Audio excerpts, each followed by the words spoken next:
and is home to many species of animal, including Europe's biggest cat.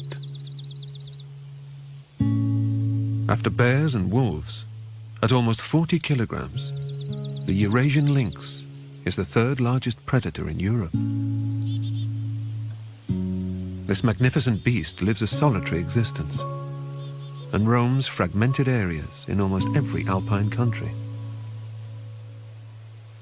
Males hold established territories, which can cover 400 square kilometers. They overlap with those of females. Yet, liaisons only occur during the breeding season. Its large paws and sharp claws allow it to scale trees with ease. As well as serving as a covert place to relax, it's the perfect tower to watch for prey. With a daily requirement of 2 kilograms of meat, he's fine-tuned to seek out a meal. His tufted ears can pick up the slightest of movements. His eyes are particularly sharp and are able to spot the smallest of animals from 75 meters away.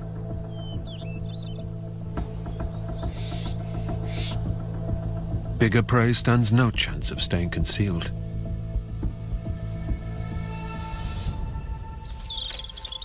Especially when they have young to guard.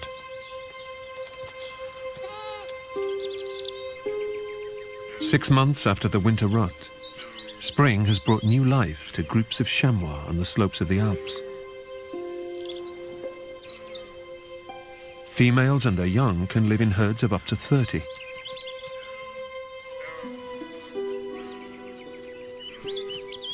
They typically bear one kid, who fearlessly follows its mother immediately after birth. This female scales avalanche-torn landscapes in search of food to produce milk for her youngster.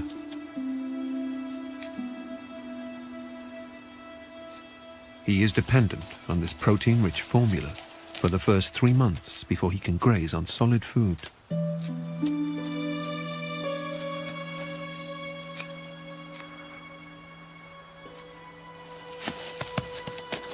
He has no choice but to keep up, but he's still finding his feet and struggles on the rough terrain, giving a lethal ambush hunter the perfect opportunity.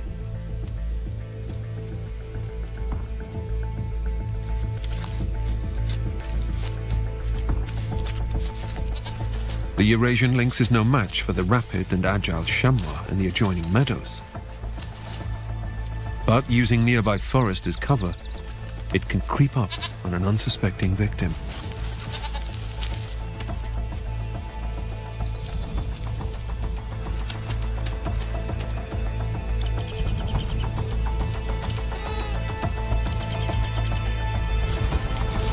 This vulnerable youngster should be easy pickings.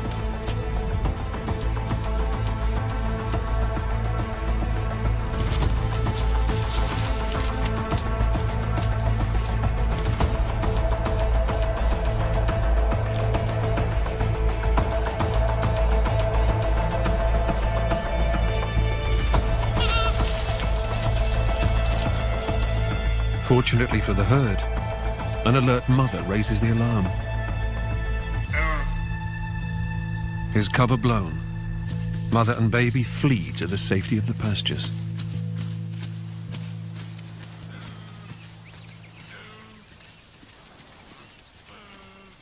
For the Eurasian lynx, acquiring a meal in the Alps can sometimes take over 3 days. This predator readily accepts defeat, conserves his energy, and stays on the lookout for the next opportunity.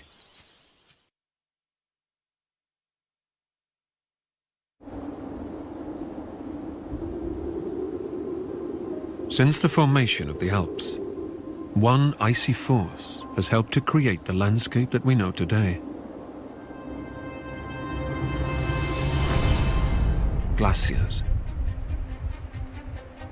There are over 5,000 glaciers throughout the Alps, totaling an area of more than 3,000 square kilometers.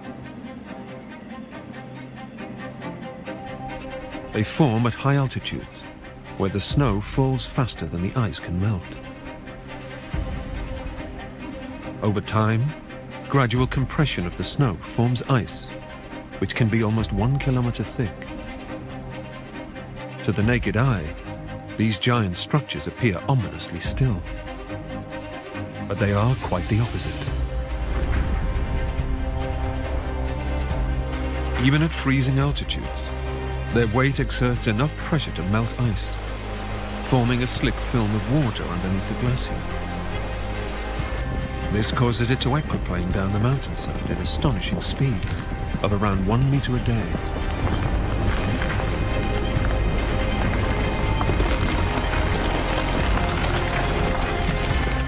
The movement splinters the glacier surface, opening crevasses of up to 50 meters deep. As it moves, it rips rock and boulders from under the glacier, eventually depositing the debris, known as moraine, sometimes several kilometers from its origin. The changes that glaciers have forged over thousands of years are immense and highly distinctive, and will continue to cut through the landscape, leaving wide valleys and glacial lakes several kilometers long in their wake.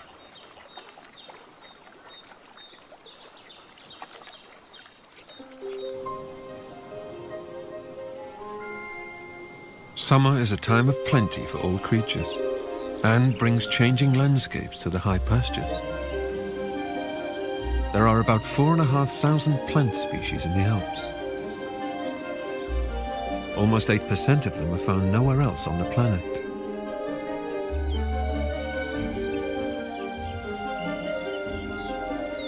The spring flora give way to wildflowers in June, punctuating the green pastures with a riot of color. In some places, up to 80 species can be crammed into half the size of a tennis court, which attracts insects in their thousands.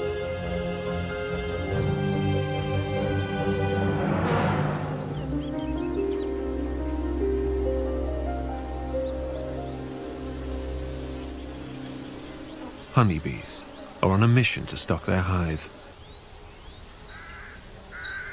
Pollen provides nutritious protein for developing larvae, while the sugary nectar contains minerals and glucose and helps make honey for the winter months when it's most needed. They do not hibernate, but the 15,000-strong colony work all winter long in the center of the hive in order to keep the queen alive. Forming a cluster around her and continuously shivering keeps her warm. But this requires a large store of honey for energy. The colony needs up to 120 kilograms of nectar each year to make enough honey to survive. The equivalent of 60 bags of sugar.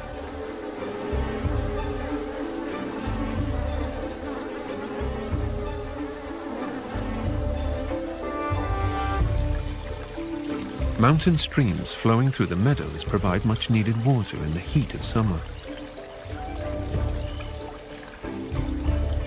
The swallowed water is held in the bee's gut before flying home.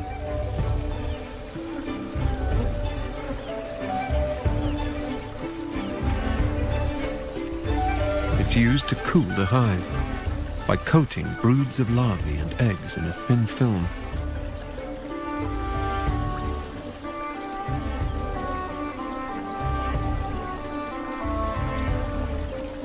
Like any well-trained army, they coordinate movements.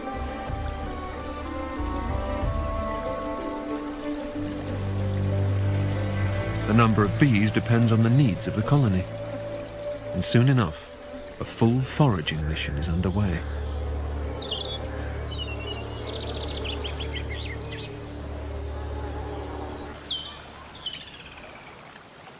But they have competition for this floral spectacle.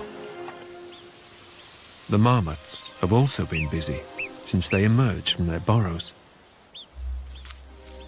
Up to 80% of their diet is flowering plants. During spring, they may do with roots and shoots, but have since gorged themselves on the newly emerged flowers during the short summer window.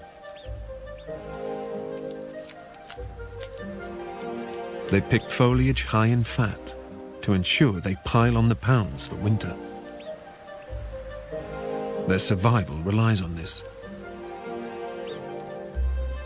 The wise ones will go into their burrow at a hefty 4.5 kilograms and will still lose over 30% of their body weight over the winter months. Those who haven't been as gluttonous might not make it through hibernation. But autumn is looming and the weather is turning.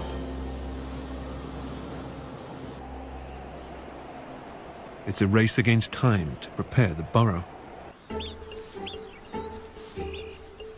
Grass is the perfect mattress. Like natural lawn mowers, they preen the meadows, stuffing as much as possible in their mouths.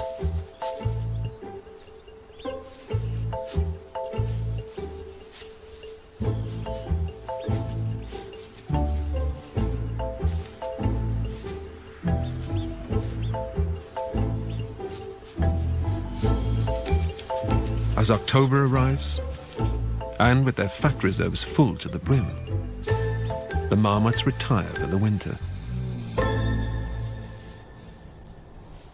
Another year has passed, and with only one family casualty, they can be left in peace, in the safety of their burrow once again.